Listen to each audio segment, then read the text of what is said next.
ഇതിനെ എടുത്തു പറയാം. ഈ ജൂറി ചെയർമാൻ എന്ന് പറയുന്നത് പ്രകാശ് രാജ് ആണ്.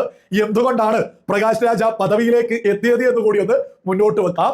മറ്റൊന്നുമല്ല, കാരണം ഏത് നേരവും പുട്ടുപീര ഇടുന്നത് പോലെ ഏത് സ്ഥലത്തെത്തിയാലും മോദിക്കെതിരെ തോന്നിയ പച്ചക്കള്ളം വിളിച്ചു പറഞ്ഞ് മുന്നോട്ട് പോകുന്നത് കൊണ്ടും ഏതു സമയത്തും ഗാസക്ക് വേണ്ടി മാത്രം മനുഷ്യത്വം പറഞ്ഞ് കേരളത്തിലെ സകല സുഡാപ്പികളെയും നിരന്തരം പ്രീണിപ്പിക്കുന്ന ഒരുത്തനായതുകൊണ്ടുമാണ് ഇയാൾക്ക് നമ്മുടെ ഇടത് സർക്കാർ ഇയാളെ പിടിച്ചിട്ട് ജൂറി ചെയർമാൻ ആക്കിയത് എന്നുള്ളത് സകലരും തിരിച്ചറിയാം. അല്ലാതെ ഇയാളെക്കാൾ നിലവാരമുള്ള എത്രത്തോളം ആളുകൾ നമ്മുടെ സിനിമാ മേഖലയിലൊക്കെ ഉണ്ട്. എന്നാലും അതവിടെ നിൽക്കട്ടെ.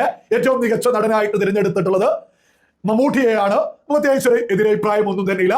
എന്നാൽ ഈ മമ്മൂട്ടിയെ അപമാനിക്കാനാണെന്ന് തോന്നുന്നു. ഏതായാലും ഈ മമ്മൂട്ടിക്കെതിരെ തോന്നിയതുപോലെ ആളുകൾ വിമർശിക്കട്ടെ എന്ന് കരുതിക്കൊണ്ടാണോ എന്നും അറിയില്ല. ഒരു പ്രഖ്യാപനം അങ്ങ് ഈ പറയുന്ന പ്രകാശ് രാജ് നടത്തിയിട്ടുണ്ട്. പതിവ് നിനക്ക് എന്താടാ ഈ മോദിക്കെതിരെ പറയുമ്പോ അല്ലെങ്കിൽ ഈ സംഘിക്കുട്ടന്മാർക്കെതിരെ പറയുമ്പോ ഇത്ര കൊള്ളുന്നത്?